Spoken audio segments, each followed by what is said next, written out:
ஆறாம் தந்திரம் சிவகுரு தரிசனம் 1583வது பாடல் சிந்திக்கின்றோம். தான் நந்தி நீர்மையுட் சந்தி சீர்வைத்த கோன் நந்தி எந்தை குறிப்பு அறிவாரில்லை வான் நந்தி என்று மகிழும் ஒருவர்க்கு தான் நந்தி அங்கே தனிச்சுடர் ஆகுமே ஆமே அப்படின்னு முடிக்கிறாங்க. அந்த முதல் தான் நந்தி அப்படின்னு பாத்தீங்கன்னா அந்த குருவை தான் சொல்றாரு. ஏன்னா இவருக்கு குரு நந்தியன் பெருமாள் தாங்கள, சிவபெருமானை குருவாக நந்தியன் பெருமாள் வடிவில் ஏற்றுக்கொள்கின்றார். அந்த அவரு அனுபவித்ததை அழகா ரியலைஸ் பண்ணி இந்த பாட்டுல சொல்றதா உணர்வேன். நீர்மை அப்படின்ற ஒரு வார்த்தையை பயன்படுத்துறாரு. நீர்மை அப்படின்னாக்கா மழை போன்ற அளவில்லாத கருணை உடையவன் அப்படின்னு அர்த்தமா. உள் சந்தித்த எனது மனதுக்குள் சந்தித்த. இப்ப பாருங்க, சித்தம் அப்படின்றது கடந்து நாம அவனை தரிசிக்க ஆரம்பிச்சோம்னா அந்த மனம் என்கின்ற மனதுக்குள் சந்தித்த நந்தியன் பெருமாள் அப்படின்றத அவர் எக்ஸ்பிரஸ் பண்றாரு. சீர் வைத்த அப்படின்னா சந்தித்தேனா வைத்தாருங்க, சிறப்பான நாணத்தை வைத்தார். கோன் நந்தி அவன் தான் தலைவன், அவன் தான் எனக்கு குரு அப்படின்றாருங்க. அவன் எப்பேற்பட்டவன், எனக்கு தந்தை போன்றவன். குறிப்பறிவார் இல்லை அப்படின்னா அவனுடைய செயலை நம்ம அறிஞ்சிக்கவே முடியாது. அவ்வளவு பெரிய யோகி சித்தர். அவரே ஐ cannot determine or conclusion about that அப்படின்றாருங்க. அடுத்து வான் நந்தி அப்படின்றாங்க. வான் நந்தின்னா மழை போல வானத்திலிருந்து பொய்யும் மழை போல அருளை கொடுக்கக்கூடியவன், என்றும் கீழும் அப்படின்னா எல்லா உலகத்துக்கும். எப்ப கொடுப்பாரு அப்படின்னாக்கா பக்குவம் அடைந்தவங்களுக்கெல்லாம். ஏன்னா அந்த உடம்புல டெம்பரேச்சர் மெயின்டைன் பண்ணிட்டே இருக்கிறாங்க. அதுதான் அந்த உள்ளுக்குள்ள இருக்கக்கூடிய ஒரு அருப்பெரும் ஜோதின்றார் வள்ளலார். அது நாணத்தீயாக கொழுந்து விட்டு எரியணும் அப்படின்னாக்கா நம்ம பக்குவம் அடையணும் அப்படின்றாருங்க. அது தெளிவு உரைக்கு நம்ம போனோம் அப்படின்னாக்கா இறைவன் மேகத்துக்கு ஒப்பா சொல்றாரு. மழை பெய்யும் அப்படின்னாக்கா அது கருணை. அது போல இறைவனுடைய கருணை நமக்கு இருந்தாதான் நமக்கு பக்குவம் பெற்றுக்கொள்ளக்கூடிய பக்குவம் இருக்கும் அப்படின்றாங்க. அப்ப அந்த மனப்பக்குவம் என்கின்ற பாத்திரம் தயாராக இருந்தால் இறைவன் அருளை நாம் வாங்கி கொள்ள முடியும் அப்படின்றாருங்க. அப்ப எனக்கு நந்தியன் பெருமாள் தந்தை போன்ற குருவாக வந்தார். என்னுடைய பக்குவத்துக்கு ஏற்ப அந்த நாணத்தை விதைக்கின்றார். நான் புரிந்து கொள்ளக்கூடிய அறிவை அவர் கொடுக்கின்றார் அப்படின்ற மாதிரி தன்னுடைய ரியலைசேஷனை அந்த பாடல்ல சொல்லுகின்றார். அப்புறம் யாருக்கு அந்த புரிதல் உணர்தெல்லாம் இருக்குதோ அவங்கதான் அந்த உள்ளுக்குள்ள இருக்கிற நாணய ஒளிய, அந்த தனிப்பெரும் சுடரை புரிஞ்சு கொள்ள முடியும் அப்படின்றாருங்க. அப்போ பக்குவம் அடைந்தவருக்கு அவர் வெளியில தேட வேண்டியதில்லை, உள்ளுக்குள்ளே இருக்கின்றார் அப்படின்ற ஒரு விஷயத்த திருப்பி அவர் வலியுறுத்துறாரு. இத நம்ம அவருடைய கதையை கூட நம்ம பார்க்கலாம். ஏன்னா அவர் ஒரு பெரிய யோகி. அவர் பசுக்களை தேத்துறாரு. வானத்துல போகும் கைலாயத்துல இருந்தே அவர் இந்த பக்கம் வராரு. இவரை பார்க்க வரும்போது பசுக்களுக்காக இறங்கி அவரை தேத்திட்டு தனது உடம்பை தேடி வராரு. அப்போ உடம்பு இல்லைங்கும் போது அப்பதான் உணர்றாரு அவரு. சிவபெருமான் அருளால் நீ தமிழ் மண்ணில் தங்கி எளிய தமிழில் அரிய உண்மைகளை சொல்ல வேண்டும் அப்படின்னு அவர் கட்டளைன்னு அவர் உணர்றாரு. அவர் பாருங்க, அவருக்கு தமிழை பத்தி ஆனானாவே தெரியாது. ஆனா இவ்வளவு பாடல்களை தமிழ் ஆகமங்களை அவரால் ஒரு நொடியில ரியலைஸ் பண்ணி படிப்படியா சொல்ல முடியுது அப்படின்னா அந்த இடத்துல அந்த நாணத்தி அப்படின்றதான் நம்ம எடுத்துக்கணும். அந்த ஒரு செகண்ட்ஸ்ல அவர் அந்த உணர்தல் வரும்போது அந்த நந்தியன் பெருமாள் குருவாக இருந்து நடத்த நான் அதை உருவாக்கணும் அப்படின்றத கூட நம்ம அங்க சொல்லலாம். அதே மாதிரி நம்ம மாணிக்கவாசகர் கதையும் சொல்லலாம். ஏன்னா அமைச்சரா இருந்தாரு. யாருமே அவரை குருநாதரா எடுத்துக்க ரியலைஸ் பண்ண டைம்ல அவரு அந்த குருத்தடி மரத்துல உள்ள தேடல் வரும்போது அவருடைய டிரான்ஸ்பர்மேஷன் அங்க கிடைக்குது. உள்ளுக்குள்ள ஒளிய உணர முடியுது அப்படின்றத அந்த பாடலுடைய மைய கருத்தா நான் உணர்றேன். மிக்க நன்றி. வாருங்கள் கௌரி அம்மா, வணக்கம். நன்றிங்க ஐயா, மிக அருமையான விளக்கம் ஐயா. மிக்க நன்றிங்க ஐயா. வாங்க விந்தியாம்மா, வணக்கம் அம்மா. அனைவருக்கும் வணக்கம். ஓம் சிவசக்தி போற்றி, ஓம் திருமுலரே போற்றி. 1583வது திருமந்திரம். ஞானகுரு நல்வொளி விளக்கு. திருமந்திரம். தான் நந்தி சீர்மை உள் சந்தித்த சீர்வைத்த கோன் நந்தி எந்தை குறிப்பு அறிவார் இல்லை. வான் நந்தி என்று மகிழும் ஒருவர்க்கு தான் அந்தி அங்கி தனிச்சுடர் ஆமே. அருமையான திருமந்திரம். தானே சிவமாகவும் ஞான குருவாகவும் விளங்கும் நந்தி எம்பெருமான் தான் சிவஞானத்தோடு பொருந்தி என்னை சிறப்புற செய்த தலைவன் ஆவான். இப்படிப்பட்ட உயர்ந்த தந்தை போன்ற பெருமானின் உளக்குறிப்பை உணர்ந்தவர்கள் யாரும் இல்லை. மேலான பெருமை உடைய ஞான ஆசிரியன் என்று நந்தி பெருமானை வழிபடுபவர்க்கு அப்பெருமான் அந்தி காலத்தில் ஏற்றி வைக்கப்படுகின்ற ஒளிச்சுடர் போல் இருளகற்றி அறிவு விளக்காக இருப்பான். சீர்மை ஞானம் சீர் வைத்த சிறப்படைய செய்த கோன் அரசன் வான் சிறந்த அந்தி மாலை பொழுது பகல் முடிந்து இரவு வருவதற்கு முற்பட்ட பொழுது அங்கி ஒளி தனிச்சுடர் விளக்கு. கழக வெளியீட்டில் தானே சிவபெருமான் என விளங்கும் நந்தியன் கடவுள் வகுத்து அருளிய சீலம் நோன்பு செறிவு அறிவு என்னும் இரவா தவமாம் நெறியுள் அறிவு நெறியாகிய நன்னெறியின் கண் காணப்படுவதான திருவருள் முறைமையினை நல்கி அருளியவன் நந்தியாகிய சிவபெருமான். அவனுடைய திருவருள் குறிப்பினை அறிவார் இல்லை. அவன் அருளால் அறிவாருக்கு அவன் மேலாகிய சிவன் என காணப்படுவன். அவ்வுண்மையினை கண்டு ஆவிகள் பெருமகிழ்வு கொள்ளும். அச்சிவனே மாலை காலத்து விளங்கும் அருச்சுடர் திருவிளக்காகவும் தோன்றி அருள்வன். சீர்மையுள் சன்மார்க்க ஒழுக்கத்துள் சந்தித்த காணப்படுவதான வானந்தி மேலான நந்தி அந்தி அங்கி மாலை காலத்து தீபம் போன்றவன். அனைவருக்கும் நன்றி, வணக்கம். சிவசிவ. திருச்சிற்றம்பலம். நன்றிங்கம்மா, நல்ல தெளிவான விளக்கம். மிக்க நன்றிங்கம்மா. அனைவருக்கும் அன்பு வணக்கம். ஓம் நந்தியம்பெருமான் திருவடி போற்றி. ஓம் திருமூலர் திருவடி போற்றி. ஓம் நம சிவாய. திருமந்திரம் 1583. தானந்தி சீர்மையுட் சந்தித்த சீர்வைத்த கோனந்தி எந்தை குறிப்பறிவாரில்லை. வானந்தி என்று மகிழும் ஒருவர்க்கு தானந்தி அங்கி தனிச்சுடராமே. Translation. My father the king Nandi himself is the one who implanted the excellent gracefulness of Nandi in me. Others know not the significance to one who rejoices him as the great Guru.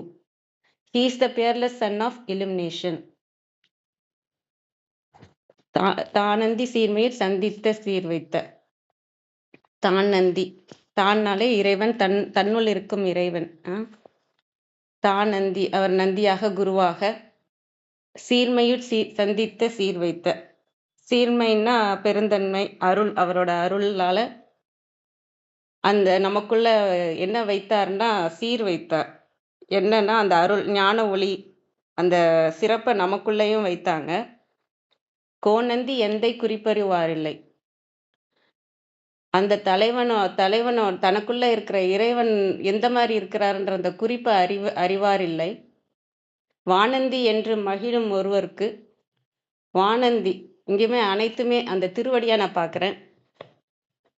என்று மகிழும் ஒருவருக்கு திருவடிதான் அனைத்தும், அதுதான் அங்க பரமானந்தம் அப்படின்னு சொல்லி மகிழும் ஒருவருக்கு தானந்தி யங்கி தனிச்சுடராமே. தன்னுக்குள்ள இருக்கிற நந்தி தேவர் தான் தனிச்சுடராக, ஞான ஒளியாக, அந்த சுடராக இருப்பவர் அப்படிங்கிறது. இங்க நேத்து பாடல நம்ம இந்த சித்தம் தெளிவாகிறத பத்தி சொல்லியிருந்தாங்க. அந்த சித்தம் தெளிவானாலே நமக்கு வர்றது வந்து ஞான ஒளி தான். நம்மளோட சித்தம்ல என்ன ஸ்டோர் ஆகும் அப்படின்னா உணர்வு வந்து ஸ்டோர் ஆகும். இது எப்படி சொல்லலாம்னா, இப்போ அந்த first impression is the best impression சொல்லுவாங்க இல்லையா? ஒருத்தவங்க நம்ம பார்க்குறோன்னா, நம்ம முதல்ல ஒரு விஷயத்த கேட்கும்போது நம்ம என்ன உணர்வை போடுறோமோ அது அப்படியே உள்ள இருக்கும். இப்போ ஒருத்தவங்களை வந்து நம்ம கேலி செய்கிறோம்னு வச்சுக்கோங்களேன். ஒருத்தவங்க குண்டா இருக்காங்க, ஒல்லியா இருக்கிறாங்கன்னு கேலி செய்கிறதா இருக்கலாம். குண்டா இருக்கிறது, கருப்பா இருக்கிறது, நீங்க அழகா இருக்கீங்க, அழகா இல்லை, இந்த மாதிரி உருவ கேலி பண்றதா இருக்கலாம். இது எல்லாமே எல்லாராலையும் ஈஸியா எடுத்துக்க முடியாது. எதனால அப்படின்னா, அந்த அவங்க முதல்ல அவங்க ஒருத்தவங்க அவங்கள மதிக்காம இருக்கணுங்கிறதுக்காக சொன்ன வார்த்தையா இருக்கும். அது வந்து அவங்கள்ட்ட உணர்வா போய் சித்தத்துல சேவ் ஆயிடும். அதாவது இந்த வார்த்தையை சொல்லும்போது என்னை அவங்க ரொம்ப கஷ்டப்படுத்தினாங்கன்னு அப்படின்ட்டு. அதுக்கப்புறம் நீங்க யாராவது விளையாட்டா கூட நம்ம வந்து யாராவது ஒருத்தவங்களை போய் நீங்க சொல்றீங்கன்னு வச்சுக்கோங்க, அவங்க வந்து அந்த சித்தத்துல இருக்கிறது அவங்களுக்கு மேல வந்துடும். அவங்களுக்குள்ள இருக்க அந்த வலி வந்து மேல வந்துடும். அந்த இது கிளீன் ஆகி அது வந்து அப்ப சித்தத்துல ஒண்ணுமே இல்லை, அங்க சுத்தமா இருக்குன்னு வச்சுக்கோங்களேன். இப்ப நான் வந்து குண்டா இருக்கவங்கள ஒல்லியா ஏதோ ஒன்று நான் சொல்றேன்னா, அவங்களுக்கு வந்து ஒண்ணு நம்ம குண்டா இருக்கோம்னா, ஓகே நம்ம குண்டா இருக்கறனால குண்டா இருக்கோம்னு சொல்றாங்க அப்படின்ற மாதிரி, அது உண்மைதானே, இதுல ஒண்ணும் மேட்டர் இல்லையே அப்படின்னு எடுத்துட்டு போவாங்க. இல்ல அது உண்மை இல்லை, அவங்க பொய் தான் சொல்றாங்கன்னா, ஏன் உனக்கு தெரியலையா, நான் எப்படி இருக்கேன்றது உனக்கு தெரியலையான்னு சொல்லிட்டு சிரிச்சுட்டு போயிடுவாங்க. ஆனா உள்ளுக்குள்ள வந்து அந்த உணர்வாக நமக்குள்ள ஏதாவது ஒண்ணு இருக்குன்னு வச்சுக்கோங்களேன், நமக்கு வந்து அது பேசிக்கிட்டே இருக்கும். இதுல வந்து நம்ம வந்து அந்த அந்த சித்தத்தை வந்து நம்ம சீர் பண்றதுக்கு தான் என்ன சொல்றாங்க இப்போ, எப்படின்னா ஒரு இப்போ நம்ம படிக்கிறதே வச்சுக்கலாம். சின்ன வயசுல நம்ம படிப்போம். எனக்கு இதுல இருந்து எப்படி அதை கொண்டு வரது தெரியல. எவ்வளோ வருஷ கணக்கா படிக்கிறோம் இல்லையா? ஆனாலும் நம்மள்ட்ட இப்போ சொல்லுவாங்கல்ல, 48 நாள் தொடர்ந்து செஞ்சா ஒரு விஷயம் வந்து நமக்கு கைகூடும். அதாவது அதுக்கப்புறம் அது ஒன்றும் மேட்ரு கிடையாது, அது நமக்கு பழகிரும் அப்படின்பாங்க. நம்மலாம் படிக்கிறதெல்லாம் பார்த்தீங்கன்னா, நம்ம சின்ன வயசுலேருந்து ஒரு வருஷ கணக்காக படிச்சிருக்கோம். ஆனால் இப்போ படிக்க பிடிக்குமான்னு யாரையாவது கேட்டிங்கன்னா, உட்காந்து படிக்கிறது பிடிக்காது.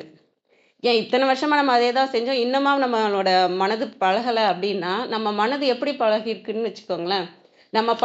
முதல்ல நம்ம படிக்கிறது வந்து எப்படி படிச்சிருப்போம்னா, ஒருத்தவங்க ஃபோர்ஸ் பண்ணி படிச்சிருப்போம். இதை நீ படிச்சாதான் உனக்கு மார்க் கிடைக்கும், இதை நீ பண்ணலன்னா அடி வாங்குவ, இல்லைன்னா ஃபெயில் ஆயிடுவ, இல்லைன்னா போனா திட்டுவாங்க, டீச்சர் திட்டுவாங்க. இப்படி நம்ம உணர்வு எதை போட்டிருக்கோன்னா, ஒரு பயம், பதட்டம், இது இல்லைன்னா சரியில்லைன்ற உணர்வை போட்டு தான் வந்து நம்ம டெய்லி அதே உணர்வை போட என்ன ஆகும்னா, இதுல இருந்து எப்ப வெளில வருவோம் அப்படிங்கிறது தான் நமக்கு இருக்குமே தவிர, அது நமக்கு பழகாது. அந்த விஷயம் வந்து எப்ப அந்த நல்ல உணர்வோட நீங்க ஒரு விஷயத்த போடுறீங்களோ, அது எந்த இதுனாலும் சரி. இதுல இருந்து தப்பிக்கிறதுக்கு ஒரு வழி இருக்கு. என்னன்னா, அது நம்ம ஒழுக்கம் தான். ஒழுக்கம் வந்து என்னன்னா, நீ என்ன வழி இருந்தாலும் நீ செஞ்சுதான் ஆகணும், நீ டெய்லி இதை செஞ்சுதான் ஆகணுங்கிறப்ப நம்ம அதை வந்து அந்த வழியை தாண்டி நம்ம செய்யணுன்ற ஒரு விஷயத்துக்கு வருவோம். இந்த இந்த பாடலே வந்து அவேர்னஸ், திருவடி, இறைவனோட திருவடியை தான் சொல்லுது. அந்த இடத்துக்கு நீங்க வரும்போது இந்த சித்தத்துல இருந்து எந்த இதுவும் பேசாது, உங்களுக்கு எந்த ஜட்ஜ்மெண்ட்டும் வராது. என்ன விஷயம் எப்படி இருக்கோ, நம்ம இன்னைக்கு படிக்கிறதுனா படிக்கிறது மட்டும்தான். அதுக்குள்ள சித்தத்துல இருந்து இது எனக்கு கஷ்டம், இது நான் உட்கார்ந்து இருந்தேன்னா எனக்கு டைம் வேஸ்ட், இப்படி நம்ம என்ன உள்ள போட்டிருக்கோமோ அது வந்து பேசாது. எண்ணங்கள் வரும். ஆனா அது எண்ணங்கள் வருதுன்றது தெரியும். அது இன்னைக்கான எண்ணங்கள் வரும். ஆனா நீங்க ஏற்கனவே போட்ட உணர்வு இருக்கு இல்லையா? உணர்வு வந்து வெளியில வந்து உங்களுக்கு பேசாது. இந்த இந்த இதுலயுமே சரி, நீங்க ஆன்மீகத்திலயுமே சரி, சரியை கிரியை வரைக்கும் தான் நீங்க கான்சென்ட்ரேஷன் யூஸ் பண்ணுவீங்க, கவனத்தை யூஸ் பண்ணுவீங்க. சரியை கிரியை முடிச்ச பிறகு யோகம், ஞானம் நீங்க வரும்போது அவேர்னஸ் பயிற்சி தான் இருக்கும். அந்த திருவடிக்கான இதுதான் சாட்சியாக பார்க்குற பயிற்சி தான் இருக்கும். எப்படின்னா, நீங்க யோகத்துல வந்து ஆனா ஆரம்பிக்கிறவங்க அதை கவனத்தை வச்சு ஆரம்பிப்பாங்க. இப்போ வந்து மூச்சை கவனிக்கணும், எண்ணத்தை கவனிக்கணும், இப்படிலாம் சொல்றாங்க இல்லையா? நம்ம உடலை கவனிக்கிறது. இது வந்து கவனிக்கிறது வந்து உங்களோட கவனத்தை வச்சு கவனிக்கிறது சில பேர் ஆரம்பிப்பாங்க. ஆனா அது எங்க கொண்டு போகும்னா, அத நம்ம சாட்சியாக கவனிக்கிற நிலைக்கு தான் கொண்டு போகும். சாட்சியாக நின்னு பார்க்கிறது மூச்ச. இப்ப இதே இது நீங்க கவனத்த வச்சு நீங்க மூச்ச கவனிக்கிறீங்கன்னு வைங்க. கவனத்த வச்சு கவனிக்கும்போது சித்தத்தோட அது ஆக்சஸ் இருக்கும். அப்ப வந்து உணர்வு சொல்லும், இது எப்படி நான் இதுலயே உட்கார்ந்துட்டு இருக்கதா? எவ்ளோ டைம் வேஸ்ட் பண்ணுது? என்னதையோ நினைச்சிட்டு இருக்கேன் அப்படின்னு உங்களுக்கு அது ஒரு டென்ஷன் இருக்கும், ஒரு பதட்டம் இருக்கும். நம்ம என்ன உணர்வு போட்டிருக்கோமோ, இப்ப நான் வந்து முதல் நாள் தியானம் பண்றேன். இன்னைக்கு ஒண்ணும் ஆகல அப்படின்னு நான் என்ன உணர்வு போட்டிருக்கேனோ, அது சித்தத்துல இருக்கும் இல்லையா? நீங்க அடுத்த நாள் தியானம் பண்ணும்போது அந்த இது வரும். இது நீங்க ஆனா அந்த ஒழுக்கத்தினால நான் என்னனாலும் செய்வேன்றத செய்கிறது வந்து அந்த செஞ்சாலும் அதுல ஒரு ஒரு ஒரு டென்ஷன்றது ஒரு இது இருக்கும். நீங்க எப்ப வந்து அது சாட்சியாக நீங்க மூச்ச கவனிக்கிறீங்க, எப்ப வந்து அவேர்னஸ்ல இருந்து மூச்ச கவனிக்கிறீங்க, எப்ப சித்தத்துல இருந்து டிஸ்கனெக்ட் பண்ணி நீங்க இருக்கும்போது தான் எல்லாத்துல இருந்துமே டிஸ்கனெக்ட் பண்ணா அதுல ஜட்ஜ்மெண்ட்லாம் வராது. உள்ள இருந்து ஒரு நம்மளுக்கு கம்ப்ளைண்ட்ஸோ எதுவுமே நம்மள்ட்ட உள்ள இருந்து எதுவும் நம்ம சித்தத்துல என்ன ஸ்டோர் பண்ணியிருக்கோமோ அது வராது.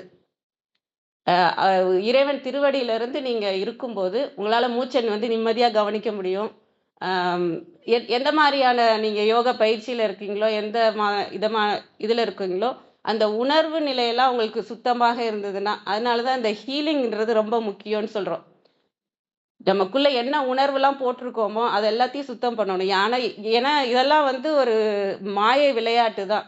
நமக்கு ஒருத்தவங்க நம்மள மதிக்காம இருந்திருப்பாங்க. அத உள்ள போட்டிருப்போம். நம்ம திரும்ப அவங்கள பார்க்கிறப்பலாம் அத உள்ள இருந்து எடுத்துட்டு வந்துரும். அன்னைக்கு அவங்க அப்படி நடந்தது அவங்க விதியா இருக்கலாம், நம்ம விதியா இருக்கலாம். அது நடந்துருச்சு இல்லையா?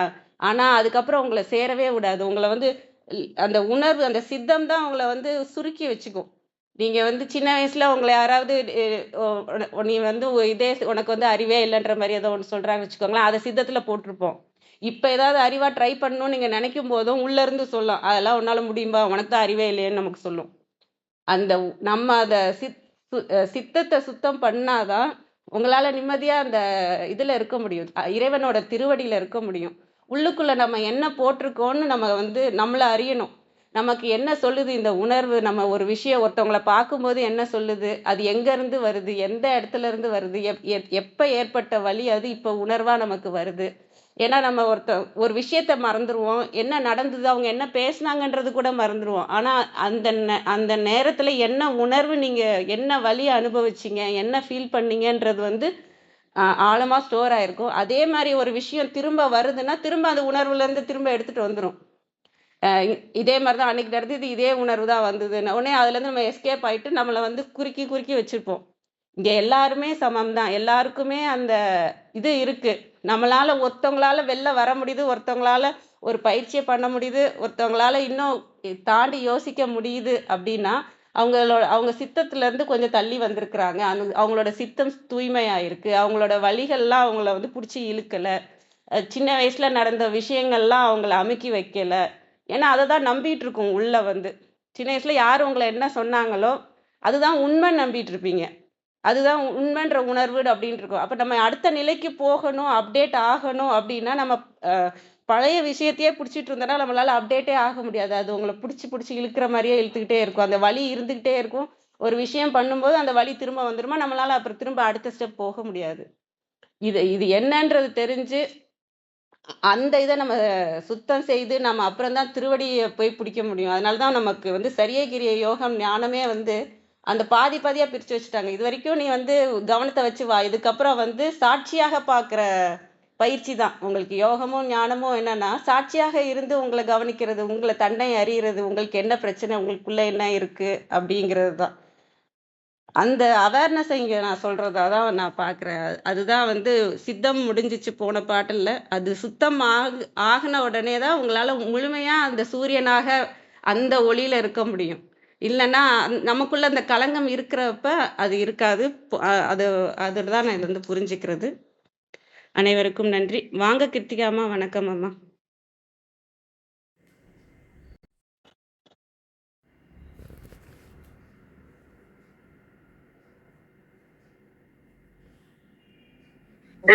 அனைவருக்கும் காலை வணக்கம். இன்றைய மந்திரம் பத்தி நிறைய அழகே நீங்க கதை மூலமா ஒரு விஷயம் சொன்னாரு. கௌரிமா வந்து ரொம்ப பிராக்டிக்கலா சில விஷயங்கள் நமக்கு சொல்லி கொடுத்தாங்க.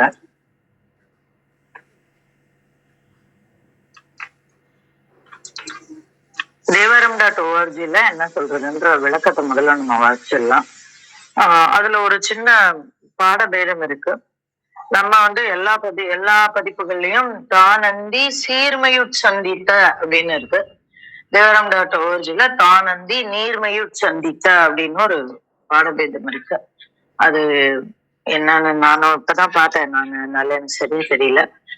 ஆனா சீர்மையுள் அப்படிங்கிறது சரியான ஒரு பதமா தான் எனக்கு தோணுது. அதனால நம்ம மற்ற பதிப்புகள் எப்படி இருக்கோ அதையே வச்சுக்கலாம். இதற்குண்டான பொழிப்புரையாக என்ன சொல்றாங்க அப்படின்னா,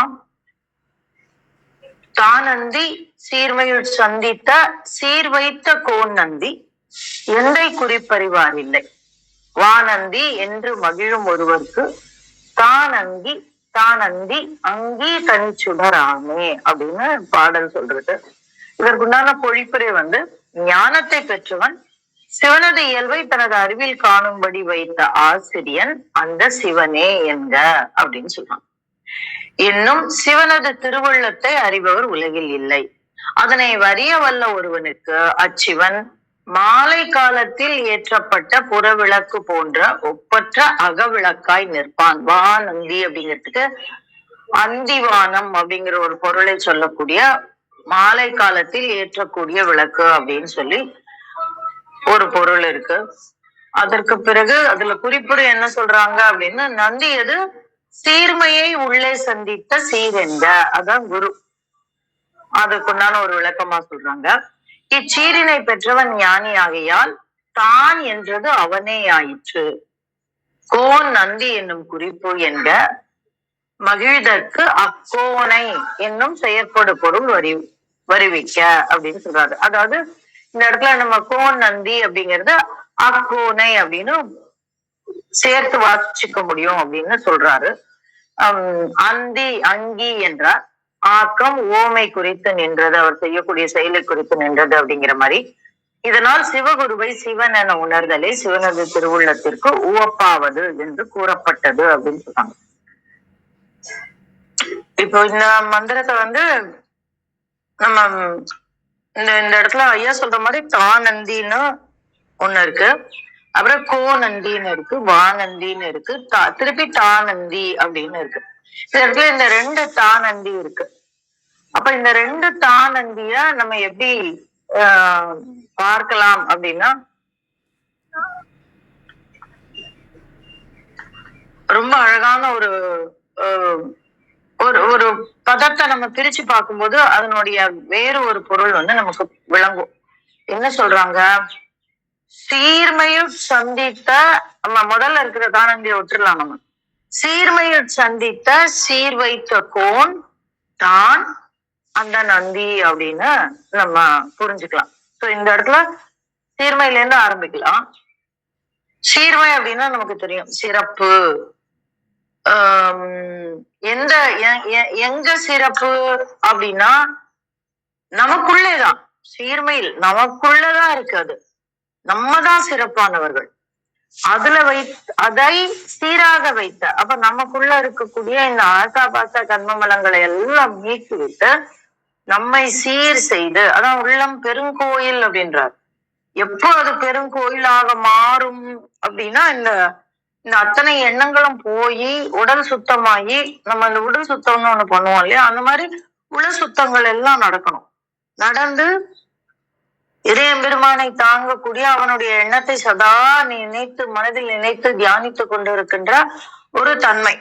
அப்போ அந்த நிலத்தை பதப்படுத்தியாச்சு அப்படின்னாலே அது வந்து சீர்மைதான். அந்த சீர்மையும் சந்தித்த சீர்வைத்த கோன். அப்போ அந்த இடத்துல நிலம் பதப்படுத்தினா அதுவும் அவன் தான் பண்ணியிருக்கான். அந்த பதப்படுத்தின நிலத்துலதான் நம்ம என்ன பண்ணுவோம் அப்படின்னா விதைப்போம். அதான் சீர்மை. அந்த சீர் வைக்கக்கூடியது. சீர்னா பரிசு இல்லையா, நம்ம அது சொல்லுவோம். இப்ப கூட எல்லாரும் சொல்லுவாங்க பொங்கல் சீர் வைக்க போறேன் அப்படிம்பாங்க. அப்ப சீர் வைத்த அப்படின்னா அது சீராக்கி வைத்தான்னு எடுத்துக்கலாம், பரிசாக வைத்தா அப்படின்னும் நம்ம வைத்துக் கொள்ளலாம். Something which belongs to us but it is been given by somebody அப்படின்னு நம்ம வச்சுக்கலாம் இந்த இடத்துல. அப்போ அது நமக்கு தான். அது யாரு கொடுத்தா? குரு கொடுத்தாரு. எப்ப கொடுத்தாரு? இந்த நம்மை சீர் செய்து அந்த சீர்மையில் அவர் கொண்டு வைத்த அந்த தன்மை. அவர்தான் அரசன், அவர்தான் குரு, அவர்தான் அந்த தான் நந்தி, கோன் நந்தி, அவர்தான். அப்ப அது வைத்தது யாரு அப்படின்னா அவர்தான். இது இந்த வார்த்தையை எதுக்கு சொல்றாரு அப்படின்னு நான் புரிஞ்சுக்கிட்டேன் அப்படின்னு நான் உங்களுக்கு சொல்றேன். நீங்க இப்பவும் பார்க்கலாம், குரு வழிபாடு அப்படிங்கிறது ரொம்ப உன்னதமான ஒரு விஷயம். நம்ம குருவை கொண்டாடலாம், ஆனால் குருவை மட்டுமே கொண்டாடக்கூடாது. இந்த இடம் ரொம்ப முக்கியமானது. நம்ம இப்போ நான் நம்புறேன், என்ன இந்த இடத்துல இவ்வளவு தூரம் என்ன வழிகாட்டினது யோகிராம் சுரத்குமார் அப்படின்னு சொல்லி. ஆனா அந்த யோகிராம் சுரத்குமாரே இறை வடிவம் தான் அப்படிங்கிறது ஒரு பார்வை. அந்த இறையே யோகியின் வடிவில் என்னை காட்டி கொடுத்தார், எனக்கு காட்டி கொடுத்தார் அப்படின்னு நம்புறது இன்னொரு வகை. அப்போ நான் அந்த யோகியை சிவ வடிவாகவே நான் பார்க்கிறேன். சிவனா யாரோ ஒருத்தர் எனக்கு சொல்லணும். அப்போ அது சொன்னது யாரு? யோகி. யோகி இன் மூலமாக இறை எனக்கு காட்டி தந்தார் அப்படின்னு நான் நம்புறேன். அப்போ நான் இந்த இடத்துல நான் இவரை அவருக்கு இணையா வைக்கிறேன். அவரே தான் இது அப்படின்னு பியாண்ட் அப்படின்ற ஒரு இது இருக்கு. ஆனா ஒரு சிலர் என்ன பண்ணுவாங்கன்னா, அவரை தாண்டி அவர்களுடைய குருவை தாண்டி மற்றொரு குருவை வணங்க மாட்டாங்க. இந்த ஒரு குரு அப்படிங்கிற ஒரு கான்செப்டே இங்கதான் வரும். இல்ல, இறைவன் எல்லா உயிரினங்களிலும் மூலமாகவும் நம்மிடம் பேசுவான், எல்லா உயிரினங்களின் மூலமாகவும் நமக்கு காட்டி தருவான். பறவையை கண்டான், விமானம் படைத்தான், இல்லைங்களா? அப்ப அந்த பறவை அந்த நேரத்துல எப்படி வந்தது? அது ஒரு உயிரினம். அது பறக்கும் போது ஏன் நம்மளால பறக்க முடியாது அப்படிங்கிற ஒரு யோசனை வந்தது, பறந்தது, விமானம் வந்தது. அந்த மாதிரி எல்லா உயிரினங்களின் மூலமாகவும் நமக்கு பேசுவான். அப்படி பேசுற அந்த தன்மையை நம்ம உணரணும்னா மனிதர்களை தாண்டி, அந்த ஸ்தூலத்தை தாண்டி நாம் சூட்சுமத்தை பார்க்கக்கூடிய ஒரு தன்மை வர வேண்டும் அப்படிங்கிறதுதான் இந்த இடத்துல கோன் நந்தி அப்படின்னு சொல்றாரு. அதுக்கப்புறம் எந்தை குறிப்பறிவார் இல்லை அப்படிங்கிறாரு. அப்ப அவர் மனசுல என்ன இருக்குன்னு தெரியாது அப்படிங்கிறாரு. எப்ப தெரியாது? அவரை வெளியில இருந்து பார்க்கும்போது. ஆனா உள்ள இருந்து பார்த்தோம்னாக்க நம்மளால அந்த இறை சித்தத்தை உணர முடியும். இதுதான் என்னுடைய சுதர்மா, நான் இதுக்குதான் பொருந்திருக்கேன், நான் இந்த வேலையை வேஸ்டா பண்ணிட்டு இருக்கேன், அப்ப இங்க இருந்து இங்க வந்துடு அப்படின்னு உள்ள இருந்து நமக்கு காட்டக்கூடிய அத்தனை விஷயங்களையும் அவர் நமக்கு காட்டி தருவார். அப்ப இந்த இடத்துல என்ன அர்த்தம்? எந்தை குறிப்பறிவார் இல்லை அப்படின்னா நம்ம எதுக்கு வந்திருக்கோம்னு முதல்ல தெரியாது. ஆனால் அந்த கோன் நந்தி நம்முள் சீர்மையுள் சீர் வைத்து விட்டான் என்றால் அந்த இடத்துல என்ன ஆயிடுவோம்? நாமே நந்தி ஆகிவிடுவோம். அப்பொழுது நமக்கு இறைவனுடைய குறிப்பு புரியும். அது இல்லைன்னா நமக்கு இறைவனுடைய குறிப்பு புரியாது அப்படின்னு நம்ம இந்த இடத்துல புரிஞ்சுக்கலாம். அப்புறம் என்ன சொல்றாரு? வான் நந்தி என்று மகிழும் ஒருவருக்கு தான் நந்தி அங்கி தனிச்சுடராமே அப்படின்றார். இந்த வான் நந்தி அப்படிங்கிறது அநேக உரையாசிரியர்கள் மாலை நேரத்தில் இருக்கக்கூடிய அந்தி நேரத்தில் வரக்கூடிய அக வெளிச்சம், வீட்டுக்குள்ளே ஏற்றக்கூடிய வெளிச்சம் அப்படின்னு சொல்றாங்க. இதுவும் ஒரு பொருத்தமான பார்வைதான். ஆனா நான் எப்படி பார்க்கிறேன் அப்படின்னா, வானந்தி இவரை நம்ம இப்ப இங்க உள்ள உணர்ந்தாச்சு. ஆனால் எங்கே உணர வேண்டும் அப்படின்னா, எப்போ அந்த சமாதி நிலை நமக்கு ஏதும் இந்த உடலோடு இருக்கிற வரைக்கும் ஐயோ கால் வலிக்குதே, ஐயோ நெஞ்சு வலிக்குதே, ஐயோ கை வலிக்குதே, கால் அசைக்க முடியல, கை அசைக்க முடியல, இப்படிதான் உட்காந்துருப்போம். நீங்க ஒரு 20 நிமிஷம் சேர்ந்தாப்புல உட்காந்து பாருங்க, கால் குடுக்குடுங்கும். நம்ம இந்த கால் மாட்டி அந்த கால் வைப்போம். இதே நீங்க ஒரு தியான நிலைக்கு போயிட்டீங்க, ஒரு சமாதி நிலைக்கு போயிட்டீங்கன்னா எவ்வளவு நேரம் உட்காந்தீங்கன்னு தெரியாது, உட்காந்துருக்கீங்களான்னே தெரியாது, படுத்திருக்கீங்களான்னு தெரியாது, ஒருவேளை சாஞ்சு இருந்திருப்போம் நம்ம. அப்போ இந்த உடல் பற்றி இந்த காலை பிரிக்கும் போது நம்மளால பிரிக்கவே முடியாது. அப்ப இந்த உடல் பற்றின பிரஜையற்று இந்த ஆகாய பரவலி மண்டலத்தில் நம்ம அந்த இறையோடு கூடி இருக்கக்கூடிய அந்த நந்தியம்பெருமானோடு கூடி இருக்கக்கூடிய, அப்ப இந்த இடத்துலயே வேற வேற நந்திக்குண்டான வேற வேற பொருள் வருது. நான் நேற்று சொன்னேன்ல, நந்திங்கிறதுக்கு வேற வேற பொருள் இனிமே வரக்கூடிய மந்திரங்கள் எல்லாம் வரும் அப்படின்னு. அப்ப அந்த மாதிரி இந்த இடத்துல நம்ம வந்து வா நந்தி அப்படின்னு சொல்லிட்டு தான் நந்தி அப்படிங்கிறாரு. அப்ப இந்த இந்த ஆன்மாவானது எங்கே இருக்கிறது? அந்த வானத்தில் ஆகாய மண்டலத்தில் பரவி இருக்கக்கூடிய நந்தியம் பெருமானோடு கூடி நாமும் நந்தியாக மாறிவிடுவோம். அதுதான் அங்கி தனிச்சுடராமே. அப்ப நம்ம யாரா இருப்போம் அப்படின்னா தனிச்சுடராக வழிகாட்டக்கூடிய விளக்காக ஒளிருவோம். அதற்கு எது முக்கியம்? சிவகுரு தரிசனம் முக்கியம். அந்த சிவகுரு தரிசனம் நமக்கு பெற வேண்டும் என்றால் அதற்கு எது முக்கியம்? குருவாக வந்து நின்று நமக்கு அருள் புரிபவர் அந்த சிவனே என்ற உணர்தல் முக்கியம்.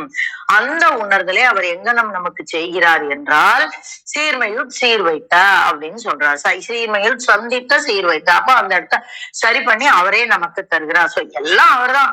இந்த இடத்துல நம்ம ரெடினஸ் தான் முக்கியம். இந்த கழிச்சடைங்கள் எல்லாத்தையும் உள்ள இருந்து கழிச்சல்கள் எல்லாத்தையும் வெளியில தள்ளிட்டோம்னா அந்த இடத்துல ரெடியா இருக்கும். அந்த தள்ளுறதும் அவர் தான், தள்ளி நம்மை சரி செய்பவரும் அவர் தான் அப்படின்னு ரொம்ப ரொம்ப அழகான ஒரு மந்திரம். இந்த இடத்துல நந்தியம் பெருமான் அப்படிங்கிறதுக்கு நிறைய பொருள் இருக்கு. முதல்ல குரு அப்படின்னு இருக்கு, அதுக்கப்புறம் நம்ம அப்படின்னு இருக்கு, அப்புறம் இறைவன் அப்படின்னு இருக்கு. அந்த இறைவனே தலைவனாக நிற்கக்கூடிய இறைவன் அப்படிங்கிற ஒரு பொருள் இருக்கு. அது அற்புதமான மந்திரத்தை உங்களோட பகிர கிடைத்த இந்த காலை வேளைக்கு நன்றி சொல்லி என்னுடைய பகுதிகளை முடித்துக் கொள்கிறேன். நன்றி.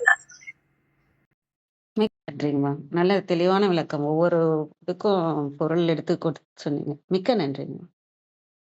வாங்க அர்த்தநாரி ஐயா. வணக்கம் ஐயா.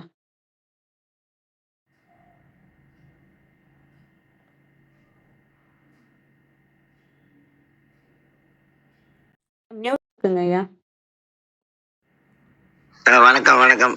கௌரிமா, அடுத்து எப்பவுமே கிருத்திகா முடிச்ச உடனே யாராவது ஏதாவது சொல்றாங்களான்னு கேட்டுங்க அந்த இதுல. அதுக்கப்புறம் ஓதி நிறைவு பண்ணிக்கலாம்.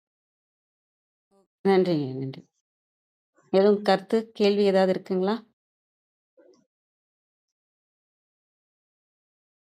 சரி, யாரும் ஒன்றும் கேட்க. நன்றிங்க. இதுல ஒரு விஷயம் என்னன்னா, இந்த வானந்தி அங்கி தனிச்சுடராமே அப்படிங்கிறது ரொம்ப ஒரு அருமையான ஒரு சிந்திக்கக்கூடிய, அதே நேரத்துல தொடர்ந்து சிந்திக்கக்கூடிய ஒரு தொடர் இது.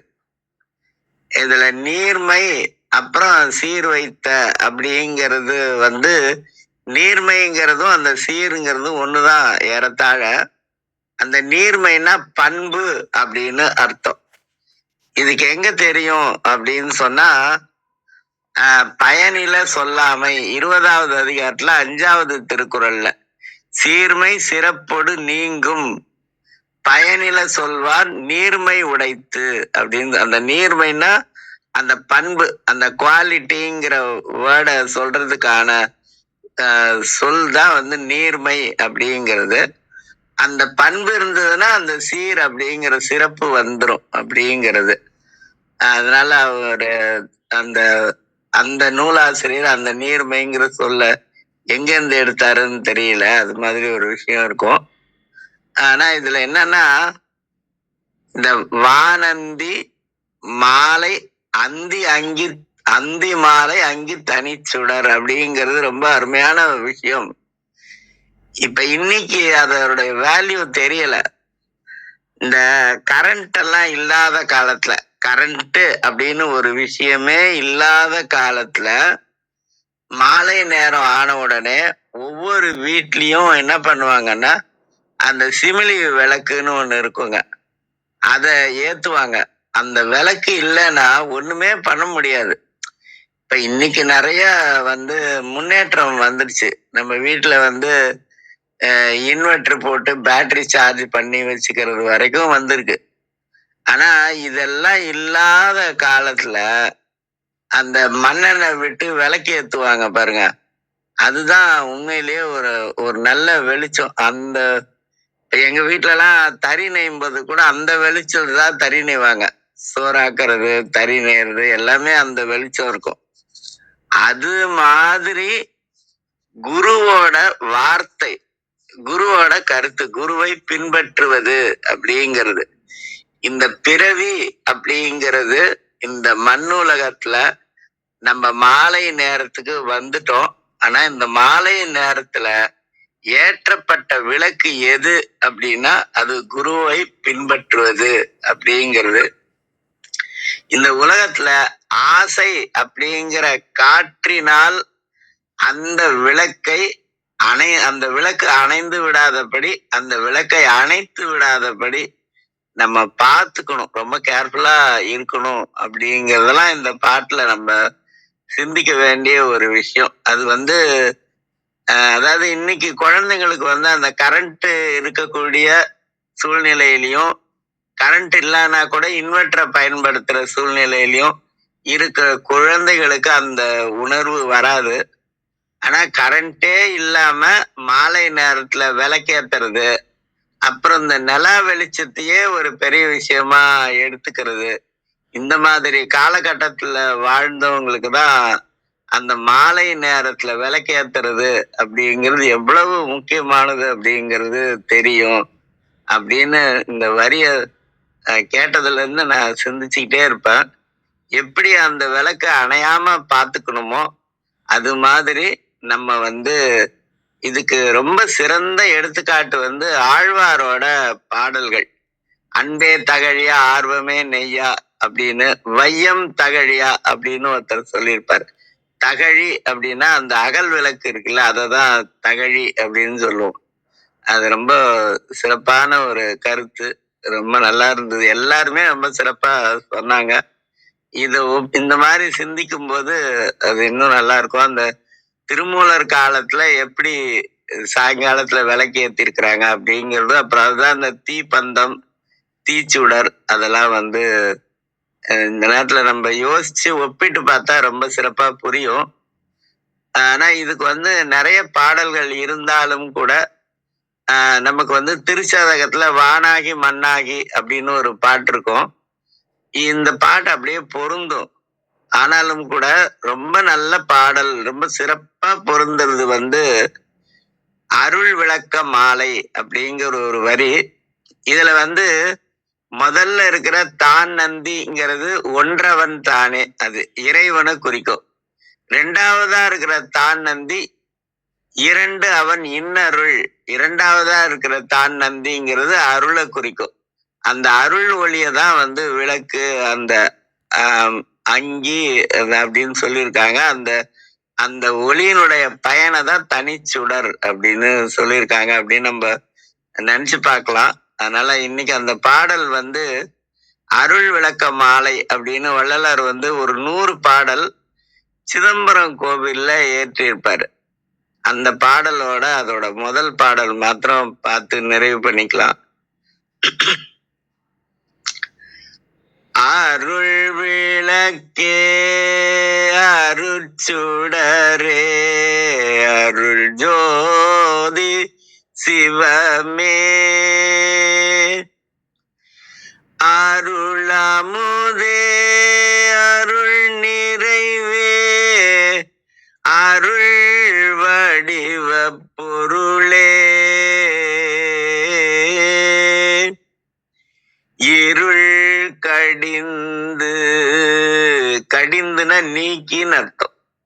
இருள் கடிந்து என் உளத்தே, இருள் கடிந்து என் உளத்தே இடம் கொண்ட பதியே,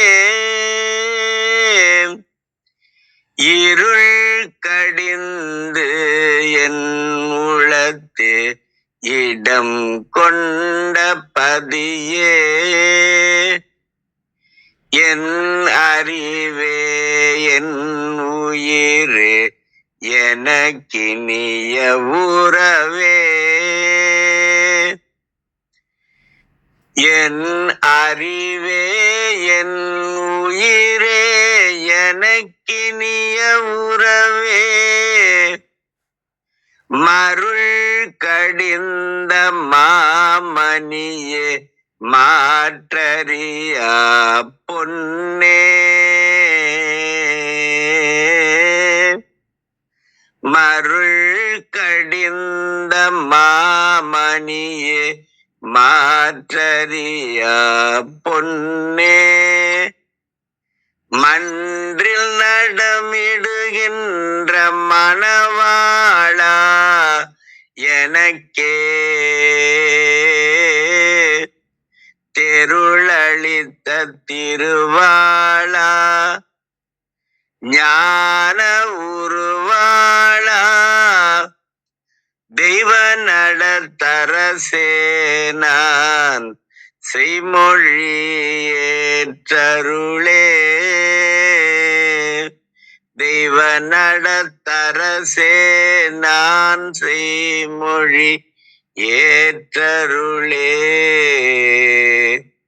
ஆடும் பரிவேல் அணி சேவலென பாடும் பணியே பணியாய் அருள்வாய் வாழ்க சிறடியாரெல்லாம். சிவா திருச்சிற்றம்பலம். நன்றி. மிக்க நன்றிங்க ஐயா. மிக அருமை. ரொம்ப அற்புதமானது. மிக்க நன்றி. நிறைவு செஞ்சுக்கலாங்களா?